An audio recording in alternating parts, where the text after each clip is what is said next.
ओम नमो भगवते वासुदेवाय नमः।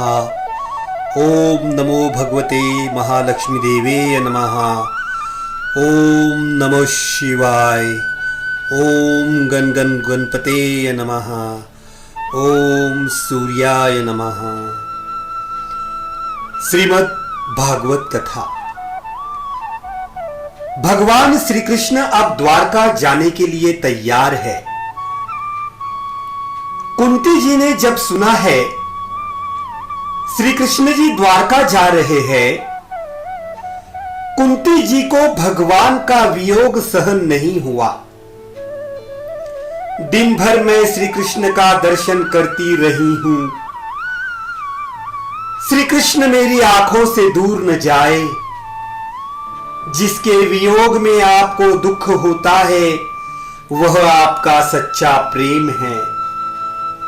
जब तक जीव को श्री कृष्ण का वियोग सहन होता है, श्री कृष्ण के वियोग में वह संसार में रमता है, तब तक वह बराबर भक्ति नहीं करता है। भक्ति का आरंभ तब होता है भगवान के वियोग का जब दुख होता है। मैं इतना बड़ा हुआ, आज तक मुझे भगवान का दर्शन नहीं हुआ। श्री कृष्ण वियोग का कुंती जी को दुख है, भगवान मेरी आंखों से दूर न जाए, ऐसा माता कुंती सोचती है। भगवान का रथ जिस मार्ग से जाता है, कुंती जी उस मार्ग पर हाथ जोड़कर खड़ी हो गई। वृद्धावस्था है, बाजू में दासियां खड़ी है, हाथ जोड़े हैं, आंखों में प्रेमाश्रु निकलते हैं। मेरे श्री कृष्ण मेरी आंखों से दूर न जाओ। दिन भर मैं दर्शन करूं, दिन भर मैं उनकी सेवा करूं, ऐसा कुंती जी सोचती है। भगवान का रथ आता है। भगवान ने देखा है कि कुंती जी मार्ग में खड़ी है। सारथी दारुक को आज्ञा हुई है, मार्ग में रथ खड़ा किया है। श्री कृष्ण भगवान रथ में से उतरते हैं। आज कुंती जी का हृदय पिघला हुआ है, क्योंकि भगवान श्री कृष्ण अब द्वारका जाने के लिए तैयार है। आंखों में प्रेमाश्रु निकलते हैं, शरीर में रोमांच है। भगवान मुझे छोड़कर जा रहे हैं, श्री कृष्ण वियोग का अति दुख हुआ है। वो मार्ग में वंदन करती है। वंदन भगवान को बंधन में डालता है। वैष्णव भगवान को वंदन से ही वश में करते हैं। जगत में जो कुछ भी है उसके मालिक तो भगवान हैं। जीव ईश्वर को क्या दे सकता है, भगवान ही जीव को देते हैं। कुंती जी भगवान के चरणों में बारंबार वंदन करती है। आज भगवान को भी थोड़ा संकोच हुआ है। भगवान ने कहा, यह क्या करती हो? मैं तो आपके भाई वसुदेव जी का पुत्र हूं, मैं आपसे चरणों में वंदन करता हूं।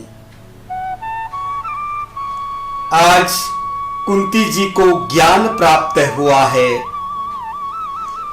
श्री कृष्ण किसी के पुत्र नहीं है, श्री कृष्ण सभी के पिता है, आद्य पुरुषम। आज तक मैं ऐसा ही मानती थी कि मेरे भाई वसुदेव के आप पुत्र हैं। यह जीव ऐसा है कि भगवान के उपकारों को भूल जाता है। भगवान आपको संपत्ति दे, भगवान आपको सुखी करे, पर दुख के दिवसों को कभी भूलना नहीं चाहिए। कुंती जी को याद आता है कि एक दिवस ऐसा था जब मेरे पतिदेव ने शरीर का त्याग किया तो ये बालक छोटे थे। मैं विधवा हो गई। छोटे छोटे बालकों को लेकर मैं जंगल में घूमती थी। किसी ने मेरे सामने प्रेम से देखा भी नहीं।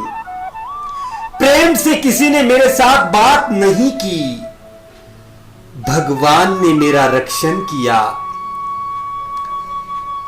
मेरा भीम छोटा था तो उसको मारने के लिए दुर्योधन ने उसको जहर के लड्डू खिलाए। दुर्योधन महामूर्ख है। मेरी द्रौपदी को दुशासन सभा में ले गया।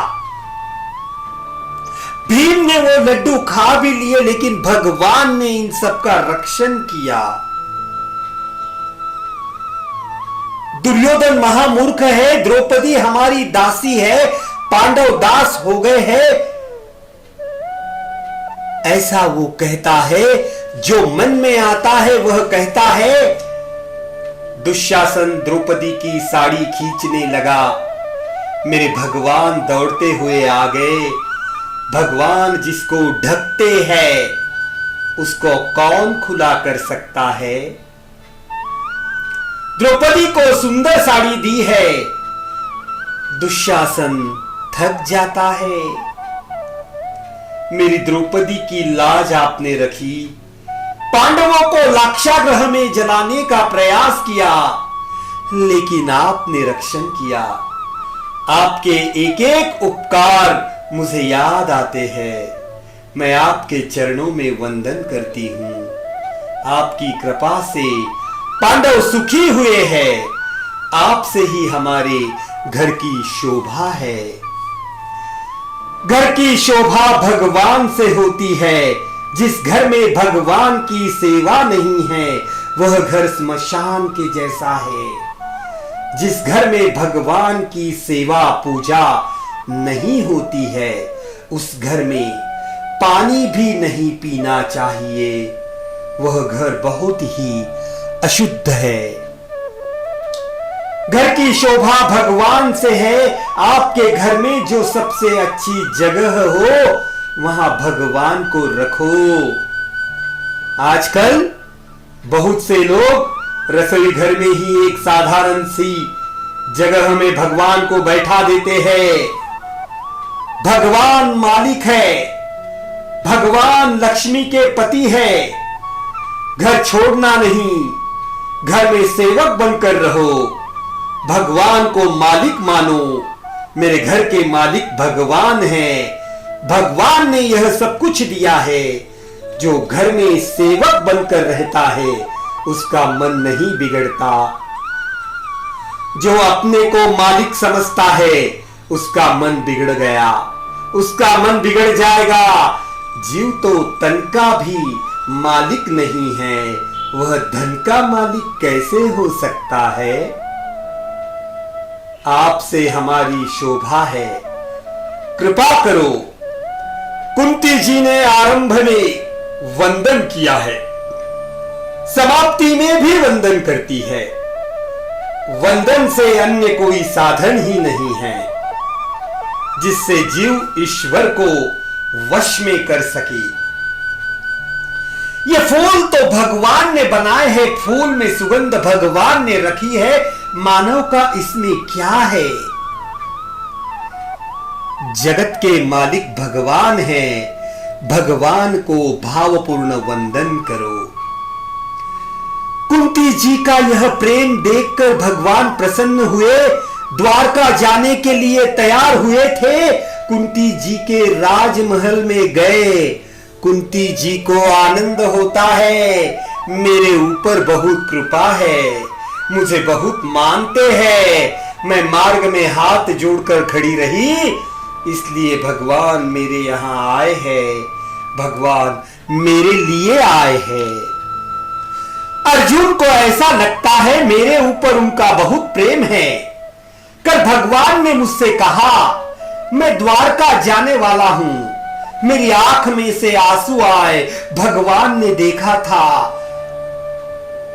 अर्जुन महान वीर है, मैं द्वारका जाने वाला हूं। यह सुनकर अर्जुन बालक जैसा रोने लगा था। अर्जुन को ऐसा लगा कि भगवान मेरे लिए आए हैं। द्रौपदी को ऐसा लगता है कि भगवान मेरे लिए आए हैं। मैंने अपनी साड़ी फाड़ डाली थी, भगवान की अंगुली में पट्टी मैंने बांधी थी, मेरे लिए भगवान आए हैं।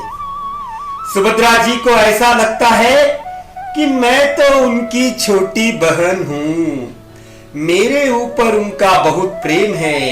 मेरे पुत्र अभिमन्यु का मरण हुआ है और अभिमन्यु के मरण के पश्चात मुझे समझाने के लिए भगवान को मेरा स्मरण हुआ है कि बहन बहुत दुखी है, मैं थोड़े दिन बहन के साथ रह लेता हूं, वो दुख को भूल जाएगी।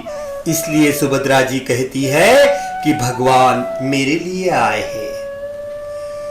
सबको ऐसा लगता है कि भगवान मेरे लिए आए हैं। भगवान किसी के होते नहीं हैं। भगवान लौकिक संबंध नहीं मानते, भगवान केवल प्रेम का संबंध मानते हैं। सबसे ऊंची प्रेम सगाई, परमात्मा केवल प्रेम का संबंध मानते हैं। श्रीमद् नारायण नारायण।